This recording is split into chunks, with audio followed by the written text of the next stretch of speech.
అంత గొప్ప తల్లి తరిగొండ వెంగమాంబ గారు. ఆవిడ భాగవతం చెప్తుంటే వినడానికి వెంకటేశ్వర స్వామి వారు ప్రతిరోజు పవళింపు సేవ అయిపోయాక వచ్చేవారు. ఆయన ఉయ్యాల ఎక్కి కూర్చుని వింటూ ఉండేవారు, ఈవిడ భాగవతం చెప్తూ ఉండేవారు. తెల్లవారుజామున 3 గంటలకు మళ్ళీ సుప్రభాతం జరిగే వేళకి వెంకటేశ్వర స్వామి వారు ఉయ్యాల దిగి వెంగమాంబ నేను వెళ్ళొస్తానని బయలుదేరేవారు. ఓ రోజున మంచి ఘట్టం చదువుతున్నారు ఆవిడ. వెంకటేశ్వర స్వామి వారు బయలుదేరిపోతున్నారు.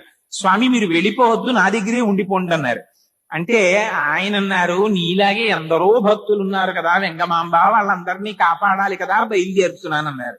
స్వామి మీరు అలా వెళ్ళిపోవడానికి వీల్లేదని చెప్పి ఆవిడ నిగ్రహిస్తున్న సమయంలో అక్కడ సుప్రభాతం వినపడింది.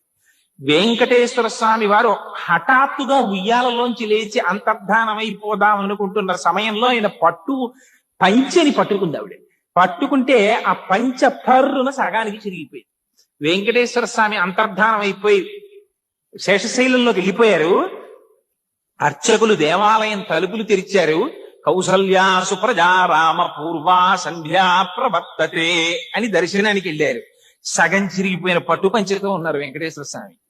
ఇదేమిట్రా, దొంగతనం మాత్రం కాదు, పంచి చింపెవరు పట్టుకెడతారు, ఎవరో భక్తుల వల్ల జరిగింది, ఎవరున్నారని చూశారు.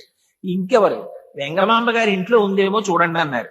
అందరూ గబగబా తరిగొండ వెంగమాంబ గారి ఇంటికి వెళ్ళి ఆవిడికి నమస్కారం చేస్తే పట్టు పంచ వద్దంటుంటే లేచి పారిపోయాడు.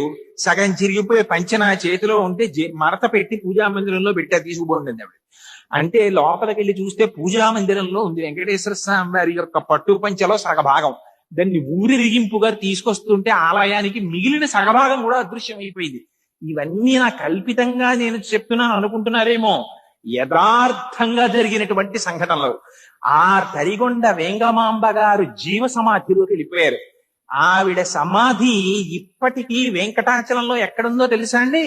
ఆదివరాహస్వామి వారి కాటేజెస్ ఉన్నాయి, వరాహస్వామి కాటేజెస్ అని పిలుస్తాం మనం. ఎప్పుడైనా వెంకటాచలం వెడితే తప్పకుండా దర్శనం చేయండి ఆ తల్లి సమాధిని. దాని వెనకాతలకు చిన్న రోడ్డు ఉంటుంది, ఆ రోడ్లో వెడితే తరిగొండ వెంగమాంబ జూనియర్ కాలేజ్ అని స్కూల్ కనపడుతుంది. అక్కడ వాళ్ళని మేము సమాధి దర్శనం చేస్తామని అడిగితే లోపలికి పంపిస్తారు.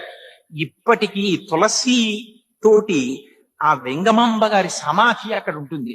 ఆ సమాధికి సాష్టాంగ నమస్కారం చేసి మౌనంగా 1 నిమిషం కూర్చుని ఆవిడికి నమస్కారం చేసుకుని రండి. ఆవిడ ఇప్పటికీ ప్రతిరోజు వెంకటేశ్వర స్వామి వారికి అర్చన చేస్తారని చెప్తారు.